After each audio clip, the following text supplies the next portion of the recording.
Hi friends, good afternoon అండి. అందరూ ఎలా ఉన్నారు ఫ్రెండ్స్? బాగున్నారా అండి? నేను ఈరోజు లంచ్ చికెన్ ఫ్రై చేస్తున్నానండి. చికెన్ అంటే ఇది మామూలు చికెన్ కాదు ఫ్రెండ్స్, పారం కోడి అండి. కోడిలోనే బాయిలర్ చికెను, పారం కోడి చికెను ఉంటాయండి. అది తీసుకొచ్చారు.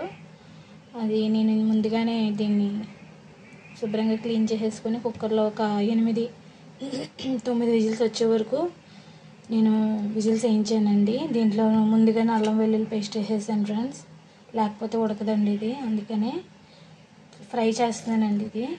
దీనికి కావాల్సినవి ఒక ఉల్లిపాయ, 2 పచ్చిమిరపకాయలు, కొంచెం కరివేపాకు,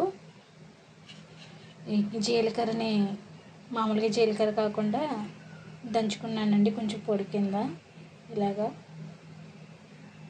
ఫ్రై చేద్దాం ఫ్రెండ్స్. ఓకే అండి, బాండి పెట్టి ఆయిల్ వేసానండి. ఫ్రై కదండి, కొంచెం ఆయిల్ ఎక్కువనే వేసాను. అయితే ముందుగా మనం ఆయిల్ వేడైంది, ఆల్రెడీ మనం జీలకర్రని, కరివేపాకు, కొత్తిమీర దీంట్లో వేసేసుకుని ఫ్రై చేసుకున్నామండి.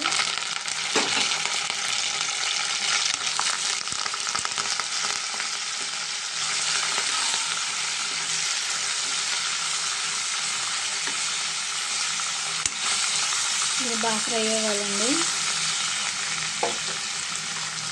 ఓకే ఫ్రెండ్స్, ఫ్రై అయింది కదండి. ఇదిగోండి, దీంట్లో మనం కట్ చేసుకున్న ఒక ఉల్లిపాయని, 2 పచ్చిమిరపకాయలు వేసేసుకున్నామండి. ఫ్రైలో ఉల్లిపాయ ఓన్లీ గ్రేవీ కోసం ఫ్రెండ్స్. ఎప్పుడైనా ఫ్రై చేసుకుంటే చికెన్ కానీ ఒక ఉల్లిపాయ వేసుకుంటే మనకి రైస్లో కొంచెం కలుపుకోవడానికి గ్రేవీ కింద బాగా వస్తుందండి. అందుకని వేస్తున్నామండి ఒక ఉల్లిపాయ. ఇవి కూడా బాగా ఫ్రై అవ్వాలి ఫ్రెండ్స్. ఓకే ఫ్రెండ్స్, ఉల్లిపాయలు అయితే ఇవ్వండి ఫ్రై అయిపోయినాయి ఫ్రెండ్స్. ఇప్పుడు మనం ఆల్రెడీ ఇందాక విజిల్స్ వేయించుకున్నాం కదండి చికెను, ఇది ఇందులో వేసేసుకున్నాం ఫ్రెండ్స్. ఇది సింగిలో పెట్టుకొని ఫ్రై చేసుకోవాలండి. హైలో పెడితే మనకి ఉడకదు. దీంట్లో కొంచెం పసుపు, కొంచెం ఉప్పు, సాల్ట్ వేసానండి. ఇది బాగా కలుపుకున్నామండి.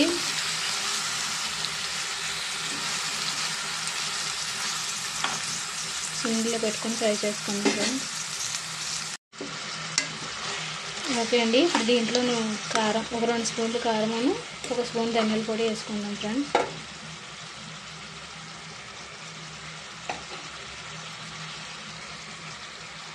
కొంచెం కారం ఫ్రై కదండి, ఎక్కువనే పడదు.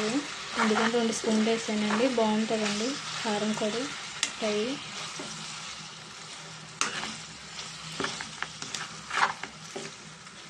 దీన్ని ఇలాగే సింగిల్లో పెట్టుకొని ఫ్రై చేసుకోవాలండి. హైలో పడితే మనకి మొత్తం చికెన్ అంతా మాడిపోతుంది.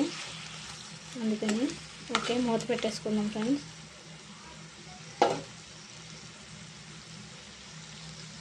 ఓకే అండి, ఒకసారి చూద్దాం ఫ్రెండ్స్ ఫ్రై ఎలా ఉందండి. ఓకే ఫ్రెండ్స్, ఫ్రై అయితే అయిపోయిందండి. ఇలా కొంచెం గ్రేవీగా అయితే మనం రైస్లో కలుపుకోవడానికి అయితే బాగుంటుందండి. ఒక ఉల్లిపాయ వేసాం కదా ఫ్రెండ్స్, అందుకని కొంచెం ఇలా గ్రేవీ కింద వచ్చిందండి. పారం కోడి కర్రీ కన్నా ఫ్రై చాలా బాగుంటుంది ఫ్రెండ్స్, ఒకసారి ట్రై చేయండి ఇలాగా. ఓకే ఫ్రెండ్స్, ఫైనలీ ఫ్రై అయితే అయిపోయిందండి. ఎలా ఉందో కామెంట్ చేయండి, లైక్ చేయండి, సబ్స్క్రైబ్ చేయండి. Bye friends.